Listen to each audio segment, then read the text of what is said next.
भावाने आम्हा सगळ्यांचं थोडंसं भरोसा होत असं नाही. आता या गोष्टीला मी कशी बरं अवघड ठरेल? खरं जर पाहिलं असेल ना तर सुखाचा विचार केला तर प्रत्येक व्यक्ती सुखाजवळ पाहण्याचा दृष्टिकोन त्या त्या व्यक्तीचा वेगवेगळा असावा. पण मी मात्र माझ्या सुखाजवळ ज्या दृष्टीने पाहिलं ते सुख त्या पार्वती परमेश्वरानं मला बाहेर केलं. कळू लागल्या दिवसापासून आजच्या क्षणापर्यंत आम्ही श्रमती केली त्यातच हे मला मिळालं. पण कधी उशिरा नाही तर यापूर्वी जे दुःख ज्या यातना त्या विचाराने अगदी मी प्रेरित झाले होते. एकटी असले म्हणजे अस्वस्थ व्हायला व्हायचं. अनेक वेळा ते डोळे पाणवले होते सुद्धा. माझ्या माझ्या पित्याने लग्न संस्कारानं मला मंडित केली.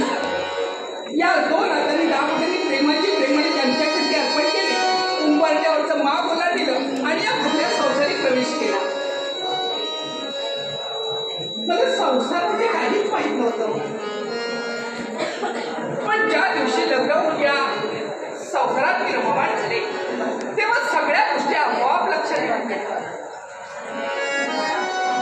संसार कसा असावा, नवरा बायकोचा कसा असावा, या सगळ्या आनंदात असताना सुद्धा माझ्यासारखी एक स्त्री आशातून नसलेला सुखाजवळ पाहत होते. ते सुख म्हणजे आकाश. लग्नावर अनेक वर्ष होती. मला इच्छा असून सुद्धा ना पुत्र ना कन्या. मला वाटलं होतं मी राजगाडीला वारस कधी देऊ शकणार नाही किंवा माझ्यासाठी नारी आई कधीच होऊ शकणार नाही. ते पुत्रीपणाचा फलक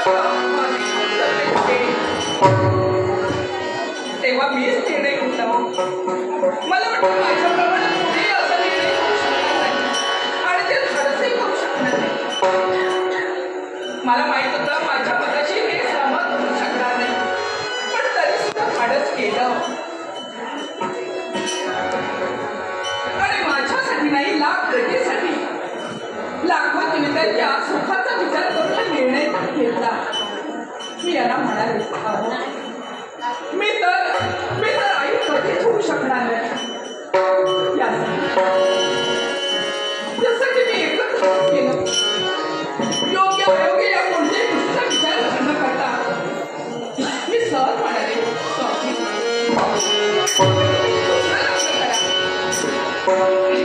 का कोणाला माहिती.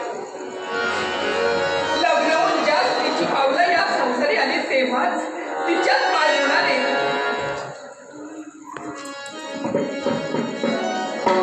मी मुलाची आई होणार त्या क्षणाची जाणीव होऊ लागली. एका मुलाला जन्म दिला पुत्रीपणाचा कलंक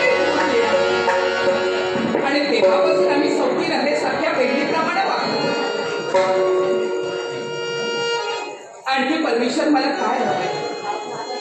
माझा बाळ जर पाहिला असेल तर पूर्वाश्रमी विद्याभ्यास पूर्ण करावा यापेक्षा